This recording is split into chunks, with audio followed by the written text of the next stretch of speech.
Hello. For this week, I'm going to sing you a song from my latest album. The album is called The Glad Surprise, and this is the closing song in the album called This Dark Hour.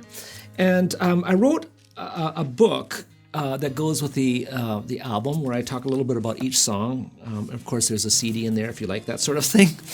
And I think for this song, I'd like to read you what I wrote rather than just kind of wing it. I think it's important. So I'll be back with a reading and a song. My name is Steve Bell, and this is for the journey this week.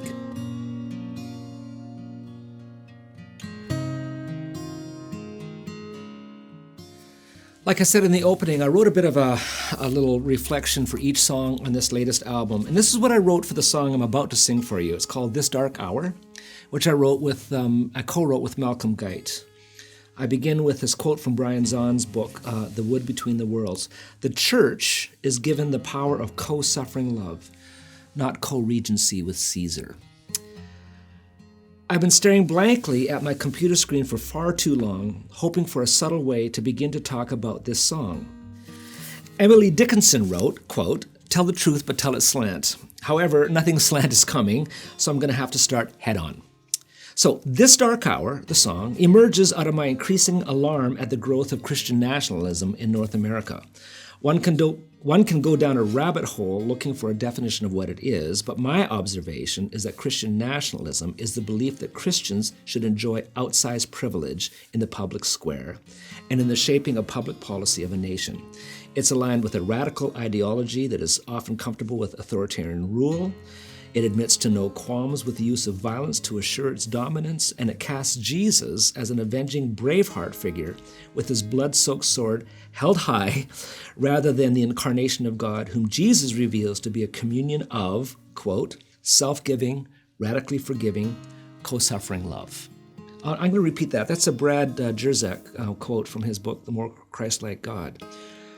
Jesus reveals God to be a communion of self-giving, radically forgiving, co-suffering love. Of course, the problem is that Jesus commissioned his followers to make disciples, not nations. And he was clear by his teachings and example that his lordship, or his reign, both problematic words in the modern ear, reveals cruciform love, not conquest, to be the very power and glory of God.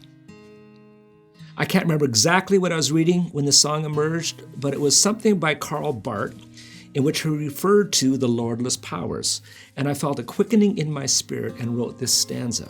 When church becomes a lordless power, and so it seems that all is lost, there still remains in this dark hour the mystery of our Savior's cross. For in that cross is dearly nestled hope eternal in disguise. By way of suffering love he leads us to God's glorious and glad surprise. So here we come full circle back to The Glad Surprise, which opens the album, and like the opening song, I sat in the lyric for a month or two with no idea where to take it until I sent a please help email to Malcolm Guite, who responded brilliantly the very next day with the next two stanzas. And I'll just read them to you. His way of suffering love is open. It's there for anyone to take. To stand in love with those who suffer and suffer with them for his sake. Better that our church be powerless, better that it cast away all its claims to pomp and glory, learn instead to fast and pray. Jesus did not cling to glory. All he had was emptied out, a living stream of love and goodness for a world that cast him out. And should we learn the art of losing, letting go and giving way, we might find beyond the darkness a glad surprise on Easter Day. And then I just close this little reflection with a quote from Simone Weil. She says, "Religion must not be totalitarian, but should limit itself strictly to the plane of supernatural love that alone is fitting to it. If it did, it would penetrate everything." Here's the song. When church becomes a lordless power, and so it seems that all is lost, there still remains in this dark hour the mystery of our Savior's cross. For in that cross is dearly nestled hope eternal in disguise. By way of suffering love he leads us to God's glorious and glad surprise. To God's glorious and glad surprise.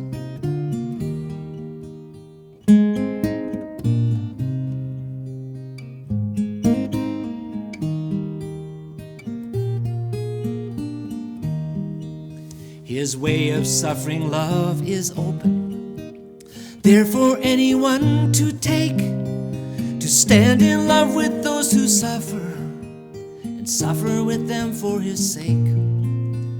Better that our church be powerless, and better that it cast away all its claims to pomp and glory, and learn instead to fast and pray.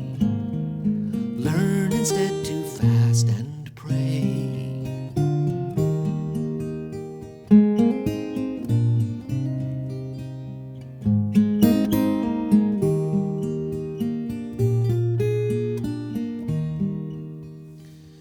Jesus did not cling to glory. All He had was emptied out, a living stream of love and goodness for a world that cast Him out. And should we learn the art of losing, letting go and giving way, we might find beyond the darkness a glad surprise on Easter Day. A glad surprise on Easter